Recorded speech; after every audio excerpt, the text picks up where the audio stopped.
10 years. It's amazing as far as it feels like it was just yesterday, and yet feels like a lifetime ago.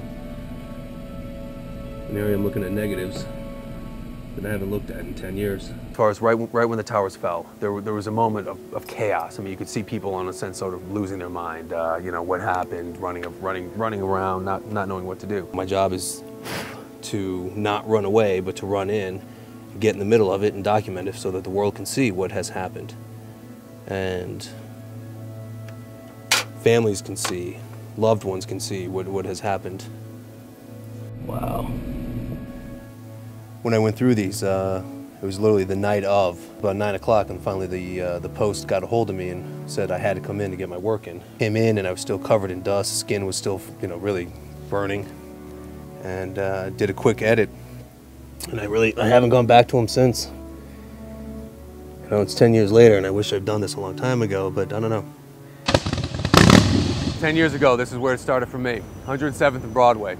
My mother had called me and woke me up, notifying me that she saw on the news a plane had hit one of the towers. Grabbed my gear, shot over here from Queens, where I lived, borrowed my buddy's motorcycle, and made a beeline straight south on Broadway, heading for the towers. On my way down south, I came upon an unmarked cruiser, jumped right on his bumper, followed him all the way down.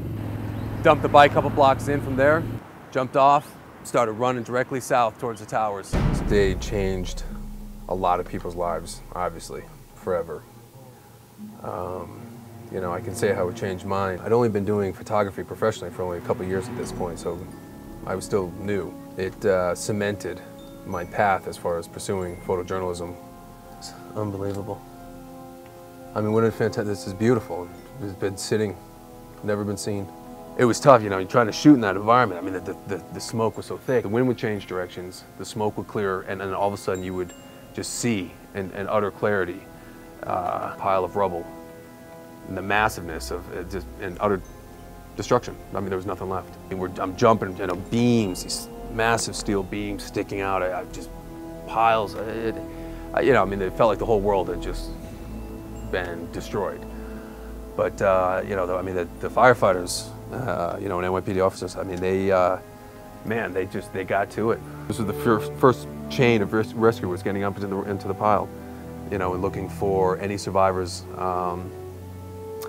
I mean, you know, you look at this, and obviously, you know, you're not going to think that anybody had the chance to survive, but man, nobody quit, nobody hesitated. It's like I remember shooting, like, you know, here's this guy right here that's covered in dust, and he's got a water jug and coughing badly, and I vaguely remember shooting it. I think, to me, this shot, which is one of my favorite photographs that I took from the day, I think tells it all as far as, you know, pike in hand, looking at this massive rubble of what was once, you know, the glorious World Trade Center towers.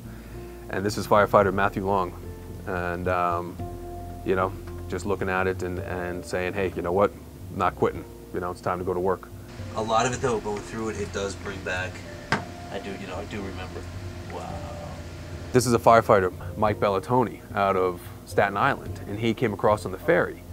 And that's the ferry axe, which he grabbed off the ferry because they had no equipment. And I saw Mike down on one knee, and I took boom, boom, quick 3 frames, and then I went up to him. Were you just doing what I thought you were doing? He's like, yeah, I just said a prayer for those that didn't make it. This was just his moment before he went in and attacked the pile, you know, with an axe that he got from the ferry that he rode over. And pulling out one of their own. And this is all the day of. I mean, I'm amazed that, you know, that I don't remember where that was as far as that they had a truck, you know, a ladder truck working. This was along the West Side Highway.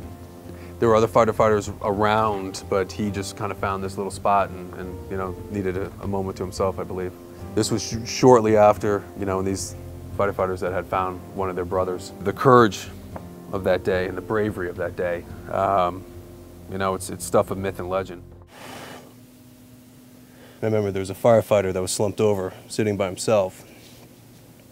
I walked over and sat down next to him and, you know, asked him if he's all right. And, you know, he just, staring at the ground, just said, you know, I'm the only one alive. The rest of my company, they're all gone. And I don't know, what did he say? I mean, I just put my hand on his shoulder. It wasn't probably until towards the end of the afternoon, before Tower 7 was going to fall, and they called us all out of the pit, that I putting the cameras down and really sort of had a moment of, you know, sort of scope of kind of hitting. You know, that was the first point when the real emotional end kind of, you know, started setting in. You know, I mean, these are people that right there lived through it.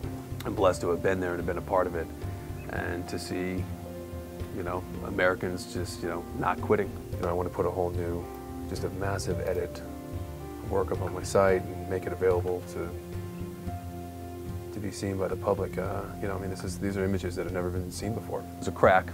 It's done its damage. You know, but we'll never be beaten. But you know, it can never be forgotten.